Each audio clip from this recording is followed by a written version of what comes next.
chain of events, cause and effect, we analyse what went right and what went wrong, as we discover that many outcomes can be predicted, planned for, and even prevented. I'm John Chidgey, and this is Causality. This episode is brought to you by Clubhouse, the first project management platform for software development that brings everyone, every team together to build better products. Visit this URL, Clubhouse, or oneword.io/10theword for more information. We'll talk more about them during the show.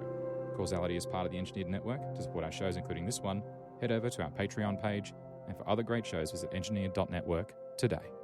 Gare de Lyon.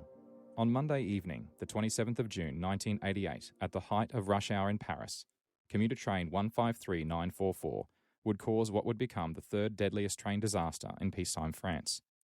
Gare de Lyon services both intercity as well as commuter trains and is France's third busiest train station, carrying approximately 90 million passengers every year. The station itself opened on the 12th of August, 1849, and is located on the northern bank of the Seine River, on the eastern end of the city centre in Paris, and it's about 13 minutes from the Louvre by train. The station also hosts regional trains and the RER, and also the Gare de Lyon metro station. The station itself consists of two main halls, 1 and 2, with most lines above ground. Mainline trains depart from 32 platforms. Hall number 1 contains tracks labelled from A to N. Hall number 2 contains tracks numbered from 5 to 23. The RER services, that's Réseau Express Régional or Regional Express Network, also operate from 4 platforms located underground, beneath the main lines from the halls above. At the time of the incident, there were 4 RER lines A through D, with line D still not complete and currently terminating at Gare de Lyon station. SNCF, or the Société Nationale des Chemins de Fer Français, translated is the French National Railway Company, is a state-owned company formed in 1938, and they own and operate the train network, which comprises of some 34,000 miles, or 55,000 kilometres of track. Commuter train 153944 was running on RER line D, inbound from Melun in the southeast of Paris to Gare de Lyon, and had departed Melun on time at 5:38 p.m. The trip covers 80 miles, or 130 kilometres, and takes approximately 75 minutes from end to end. The 153944 train is an 8-carriage train, consisting of 2 4-carriage electric motor units, or EMUs, coupled together. The driver was 42-year-old Daniel Solène, who had worked for SNCF since he was 15 years old. The train's guard was Jean-Charles Bouvet, who had joined SNCF after leaving school and had been a guard now for several years. Let's talk about the incident itself. At 6:36 p.m., the 153944 train began passing through Le Vert de Maison station, and just as the train was almost past the platform, a female passenger pulled the emergency stop cord, and the brakes were immediately applied. The passenger then exited the train onto the platform and exited the station before speaking to anybody. Following the incident, it was found that the passenger was a single mother, Odile Morat, who needed to get off at Le Vert de Maison station in order to meet her children. However, Morat had misread the new summer timetable. When she realised the train wasn't stopping at Le Vert de Maison, she panicked, pulling the emergency stop and exiting the train at her intended destination. For the train now to resume its journey, the train crew needed to reset the emergency stop mechanism and to reset the emergency brakes. Solène called ahead about the incident over the radio, while Bouvet began the reset procedure. By 6:40 p.m., with the reset procedure still underway and the train remaining stationary, several of the passengers aboard got off at the platform and sought alternative means to reach their final destination. Bouvet attempted to reset the emergency cord handle, but the lever was stuck and wouldn't move. The reset lever itself was situated in the 20-inch or 50-centimetre gap between carriages 1 and 2, making it difficult for Solène, who was now attempting to move it himself, to gain any leverage. Solène finally managed to find a better handhold and was able to pull the lever. Despite this, the train's brakes still would not release. Believing the problem to be a common issue with the overpressurization of brakes following an emergency brake application, Solène proceeded to systematically bleed down each of the air brake lines on each carriage until the guard had indicated to him that the brakes had been released successfully. By 7:02 p.m., Solène had released the locked-up brakes on the train, and as the train departed the station, it was now a total of 26 minutes behind schedule. In the control room at Gare de Lyon station, the station controller on shift, Auguste-André Tallens, granted permission for Solène to run express through the next station to reduce the remaining time to reach Gare de Lyon, and Solène accelerated up to 70 miles per hour to make up some of the lost time. At 7:04 p.m., the commuter train 153951 sat on platform 2 in Gare de Lyon station, waiting to depart. It was unable to depart due to a regulation that required that both a driver and a guard was present prior to departing. The train was unable to leave as the train guard had not yet arrived on platform 2, whilst the driver, André Chidgey, had no option but to wait until the guard arrived. As is often the case when commuter trains are on major platforms, outbound on evening rush hour, many more people had boarded the train at that point while it had been waiting for an extended period on the platform. At 7:07 p.m., Solène's train approached a flashing amber light, warning to now reduce speed for the downhill grade into Gare de Lyon station. Travelling at this point at 60 miles per hour or 96 kilometers per hour, Solène began to apply his brakes gently to reduce the speed. However, the response from the brakes was almost unnoticeable. Despite this poor braking response due to the level grade of the track at that section, the train's speed dropped down to 20 miles per hour or 32 kilometers per hour. However, once it reached the 4-degree downhill grade into Gare de Lyon station, it once again picked up speed, and the brakes at that point were of little use. Unsure if it was due to the driver's cab brake controller failing, the guard, Bouvet, paced the length of the train looking for the nearest handbrake to apply instead. At 7:07 p.m. and 30 seconds, Solène's attempts to slow the train were only marginally effective. He then radioed ahead to the control room to report the situation, also pressing the driver alert button.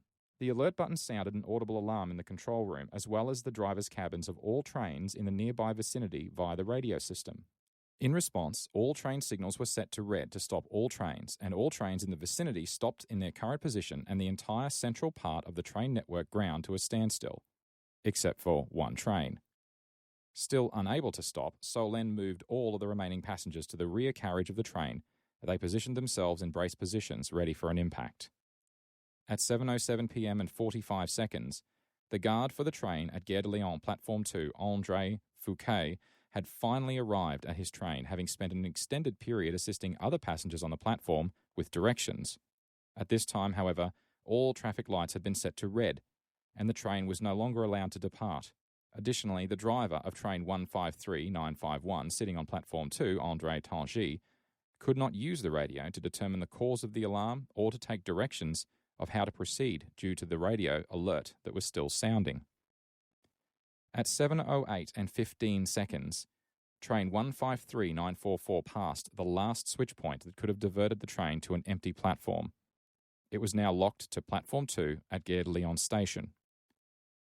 15 seconds later, with no options remaining, the control room announced over the station PA system to immediately abandon the train on platform 2. Hearing the voiceover, André Chidgey immediately relays the message to all of his passengers via the train's internal PA system to immediately deboard the train. At 7:08 and 45 seconds, seeing passengers were still on board his train, Chidgey continued to relay the message over the train's PA system, knowing that at this point he could now no longer escape.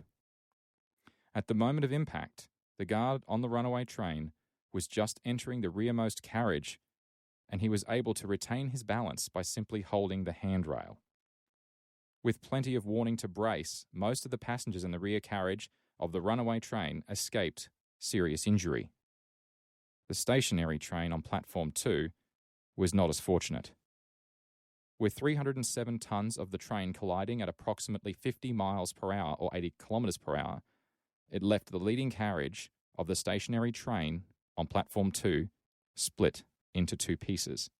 11 minutes after the incident had occurred, the first rescuers arrived on the scene, and they were confronted with people caught in the mangled steel wreckage, with nearly 100 people still trapped inside.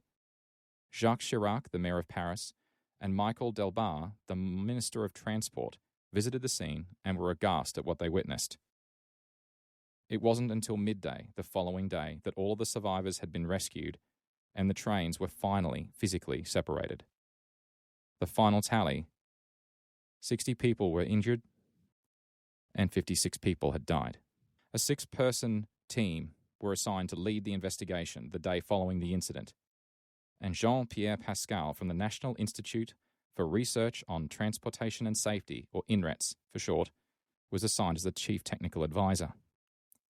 The train in this incident was a model Z5300 or 5300, of which there were 140 other identical trains of that model in the Paris Metro rail system at that time. If there was to be a common problem identified, then it could be very widespread.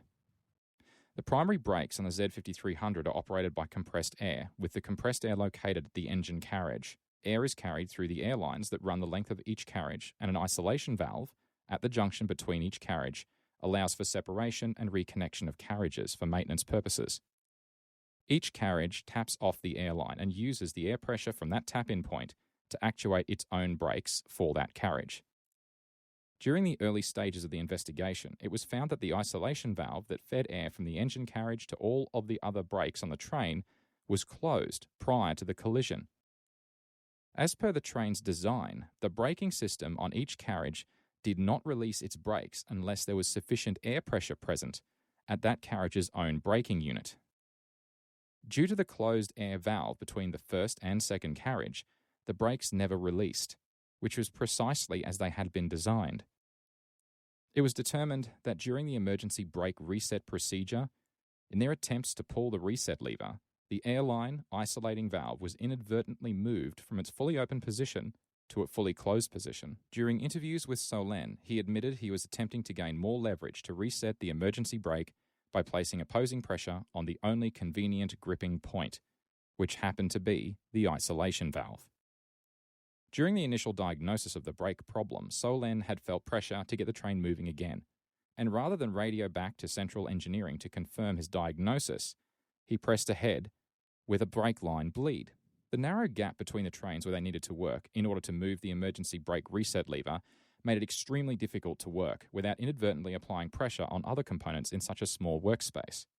The driver did not understand enough about how the braking system was designed, and his actions had inadvertently disabled 7 out of the 8 brakes on the train. However, the fail-safe design prevented the brakes from releasing, and Solène proceeded to bleed down each of the air brake lines on each carriage in an attempt to overcome a perceived overpressurization of the brakes. The procedure that would normally accomplish this would have only required a brief 3-second bleed down of each airline to reset those brakes. Having attempted this for significantly longer than 3 seconds, Solène simply continued to bleed down each of the air brake lines on each carriage until the guard had indicated the brakes had been released. Solène had effectively removed all of the remaining air pressure such that the brakes could not operate at all, leaving only one functional air brake on the train on the engine carriage. Due to the delay, the control room authorised their train to run express through Maison-Alfort station, the only remaining planned stop for the train, and hence there was no opportunity to properly test the brakes prior to reaching Gare de Lyon. Had the train been requested to stop at Maison-Alfort, it would have been clear that it could not have stopped, and then by simply cutting power, being on a level grade, the train would have stopped under friction alone from that point. Of note, there was a brief test of the brakes on the level grade at Le Vert de Maison station before departing the platform, and that showed enough brake feedback to convince Solène at that point the train's brakes were functioning correctly. That said, at a low speed on a level grade, it was hardly a definitive test. The Z5300 model also had a handbrake, which was intended only to hold the train in position on a level grade when the train was already stationary, but would essentially have been useless to stop the train at any speed. The Z5300 model also had an electric auxiliary brake that Solène had never used before, but the controller was actually in the driver's cab. Drivers at SNCF had hated using the electric brake. It had a long history of causing air and electric brakes to lock up as they fought each other when simultaneously applied. In the panic of the situation, having never used the electric brake before, Solène forgot that it was there and simply did not apply it. Calculations made by the investigative team following the incident showed that had the electric brake been applied shortly after Solène realized that he'd lost primary brakes, it would have been possible to slow the train to a speed where severe injuries would have been avoided, and there would have been no casualties. It was also determined during the investigation that when Solène called into the control room to inform them he had no brakes, in his panic he did not identify himself, nor what train he was driving. Hence, the control room had no way to know which train in the area had no brakes. When the control room tried to confirm who had radioed their message in, Solène had already left the driver's cab to get the passengers to safety at the rear of the train, and he had never heard their call back to him to confirm his identity. The control room had no option left but to radio each of the 4 inbound trains to try and determine which train had no brakes, through a process of elimination. However, the general alert button that Solène had pressed prior to leaving the driving carriage sent an audible alarm through the radio system. Many train drivers had contacted the control room after the alert sounded to try and find out what was going on, and due to that barrage of calls, the control room no longer had time to determine which of the 4 inbound trains was actually out of control. The final set of points was pre-programmed to divert the Line 2 South to Platform 2 to Platform 1 in accordance with the new summer train timetable. However, the general shutdown alarm procedure meant that all automatic point switching was disabled and overridden only a few minutes before the points were due to switch positions. Hence, when it was those points' time to switch, the override prevented the switch track from switching, and hence the line remained pointing at Platform 2. Before we go any further, I'd like to talk about our sponsor for this episode, and that's Clubhouse, the first project management platform for software development that brings everyone on every team together to build better products. Clubhouse was built from the outset with Agile Development in mind, with an intense focus on intuitiveness and responsiveness. With their web app backed by Fastly CDN, it really feels like a local app on any platform. Clubhouse delivers developer-centric tools for everything from Kanban boards to epics, milestones, cards, and different card classifications for features, bugs, and chores, but it's more Clubhouse's ability to interconnect all of them together that's so impressive. Users have reported creating less duplicates, navigation is very fast using a common board, but with as many configurable workspaces as you like to customize that board for whatever purpose you might need. Morning stand-ups for different teams, sub-teams, or all the teams, it's up to you. Ultimately, any collaborative project management platform has to be as low friction as possible, and not just for software developers, but for everyone in the organization. Marketing, support, management, you name it, the lot, so everyone can contribute and actual collaboration actually happens. Finally, the other part of Clubhouse that really shines is its ability to zoom out from individual tasks to look at the overall project status. That not only keeps project managers happy, but keeps the team connected to how their part contributes to the greater project and keeps them focused on what matters, delivering a result their customers will enjoy. There are others in the market, but they're not like Clubhouse, and what makes Clubhouse so different is the balance between the right amount of simplicity without sacrificing key functionality, structured to allow genuine cross-functional team collaboration for your project.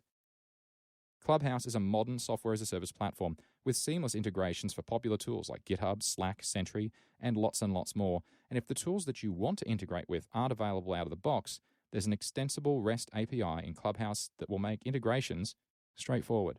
If you visit this URL, clubhouse, all one word, .io/10theword, you can take advantage of a special offer for Engineered Network listeners. Of course, you'll get the 14-day free trial, but if you sign up, you'll get 2 months free. And because this is a team-centric solution, this offer will work for your whole team, not just you. This offer is only available to Engineered Network listeners for a limited time, so take advantage of it while you can. Thank you to Clubhouse for sponsoring the Engineered Network. Let's talk about the aftermath. The driver of train 153951, sitting on platform 2, André Tanguy, was estimated to have saved dozens of lives by not abandoning the train and staying on the train's PA until the last possible moment. The official investigation determined that the primary cause of the incident was driver error. Odile Marat, the woman that pulled the emergency brake on train 153944, Daniel Solène, the driver of that train, Auguste André Tollens, the station controller at Gare de Lyon, and André Fouquet, the guard from the train on the platform, who was late, were all criminally charged. The final court ruling was passed down on Monday, the 14th of December 1992, that Solène was principally responsible by taking too much time to reset his equipment and recklessly speeding up to make up lost time. Between this ruling and the subsequent appeal in early 1993, Solène was sentenced to 4 years prison with 6 months suspended for involuntary manslaughter. André Fouquet, the guard of the train that was late arriving on platform 2, was also convicted of involuntary manslaughter but received a 2-year fully suspended sentence. Auguste André Tolens, the station controller, was acquitted but also received a 2-year fully suspended sentence. Odile Morat was fined 1,000 francs for illegally pulling the emergency brake. The court exonerated the state-run railway, SNCF, but ordered the company to pay the bulk of civil damages sought by survivors and the families of those killed. So, what do we conclude from all of this? There's a few conclusions I'd like to focus on, and they aren't exactly operator error. I want to talk first about training. When operators are asked to operate different models of trains with different configurations, they need to be sufficiently trained in the differences between how to operate each of the specifics of each of those trains. People think training is about learning how to do something correctly over and over, and sure, yes, that's a component of it. The most important part of operator training isn't how to start or stop and run, whatever it is necessarily, in the case of a train, but to handle upsets, unplanned activities, and worst-case scenarios. For high-risk activities like flying a plane, they have flight simulators that date back even to the late 1980s. Today, train simulators can also be used to close that gap, injecting faults into the system to test how a driver would react. With better training, Solène would have known about the air valve and would have likely remembered to have used the electric brake. The unions were unimpressed with the primary cause being placed on the driver, claiming that better training would have prevented the incident. Blaming the driver is the easiest and most superficial thing to do, and there are parallels here to Amagasaki in episode 6 of this show. The pressure to get the train running again and to make up that lost time distorts judgment, though there is no direct evidence to suggest Solène acted out of fear of disciplinary repercussions in this instance. Let's talk about the isolation handle and the reset lever. There's no question that the airline isolation handle was far too easily accessible. There was no retaining clip to prevent its accidental movement, and in fact, during the appeals hearing in 1993, it was tabled that the valves themselves were not selected to the required mechanical standards of the time.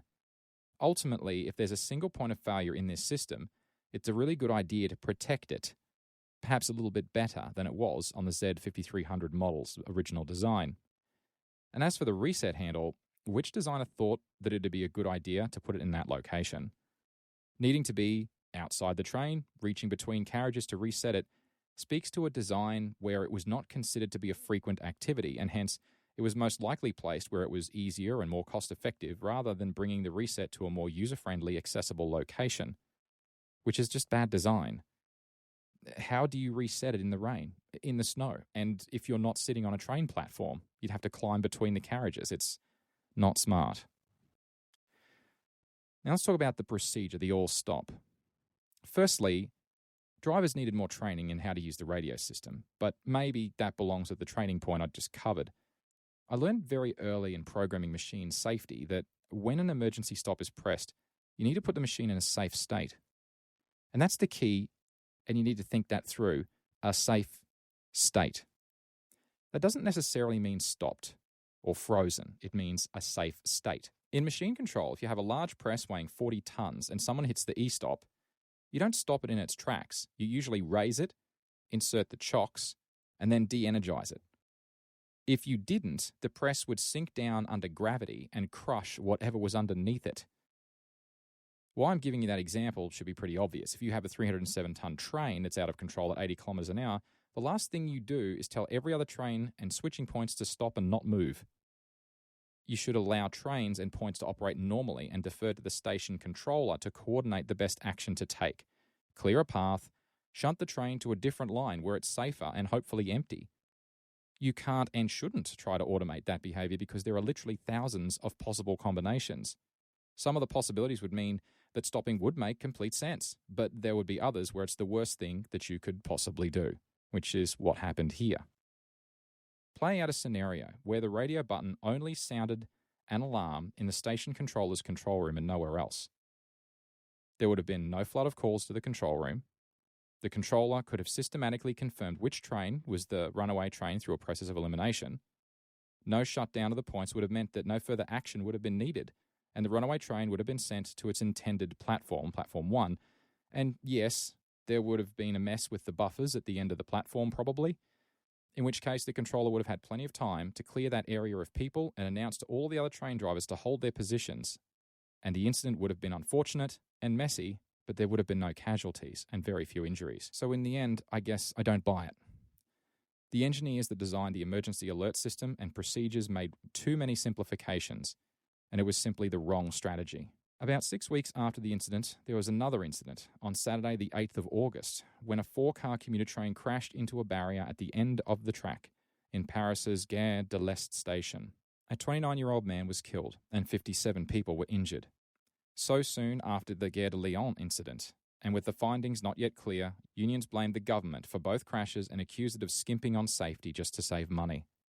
The president of the SNCF at that point, Philippe Rouvelot, had only been railway president for 6 months at that point, but resigned as a result of these 2 incidents. So there's 2 key points to make. Firstly, when you design anything that moves, don't always assume that stopping it or the things around it in a big hurry is always the safest option, because you might just be surprised that it isn't. Think about sources of energy and how you can dissipate that safely in a controlled fashion. When you've thought about a shutdown process, automatic or procedural, make sure you test every combination you can, because it only takes one edge case to lead to an incident. Automation isn't always your friend. But finally, though, training. I've just seen it time and time again. Train your people. Keep that training material and their training current. New equipment, new models, new procedures, train them on them all. And when you train them how to cope when something goes wrong, not just when something goes right. It's safe to say that no operator in their right mind starts their shift wanting to break something or kill someone. So if it's a mistake that's made, ask how could it have been prevented? Hundreds of train drivers in the SNCF didn't make that mistake when confronted with the same circumstances. So what made this day different for this driver? Even if it's easy to blame the operator error, the root cause, if you're really honest about it, usually has little to do with the operator specifically. Train for failure scenarios as much as success scenarios. Care about your training, the content, how it's delivered. Care about your operators, keeping their training current. And the training never ends. SNCF, for all of the findings, and the blame landing almost entirely on one driver following that incident. Despite all of that, they still introduced additional safety improvement measures, including phasing out the poorly designed brake airline isolation levers. They introduced better training for drivers and guards, and they upgraded the switching point network for better consideration for overrides. And in the end, I feel like the final ruling from the courts punished one man. When it comes to lessons learned, the court's decision is really only an outcome in this case that benefited one man. Certainly, Daniel Solan won't make that mistake again. But a real root cause analysis won't just fix the outcome for one person. It should fix it for as many other people in future as possible. And why it matters to get the root cause analysis right and to understand truly what causes incidents is not to punish the softest option, but to prevent future injuries, future fatalities, and to stop bad outcomes from occurring.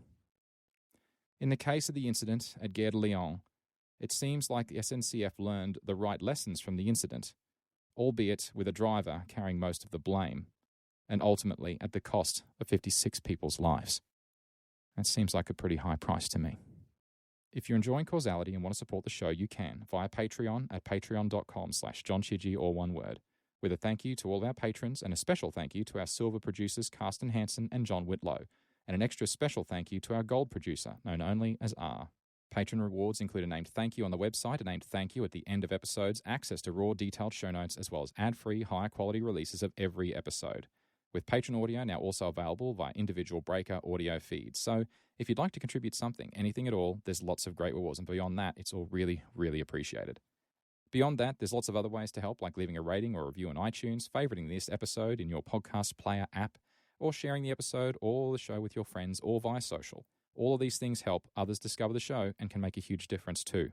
I'd personally like to thank Clubhouse for sponsoring the Engineered Network. If you're looking for an easy-to-use software development project management solution that everyone can use, then remember to specifically visit this URL, clubhouse, or oneword.io/10theword, to check it out and give it a try. It'll surprise you just how easy it can be.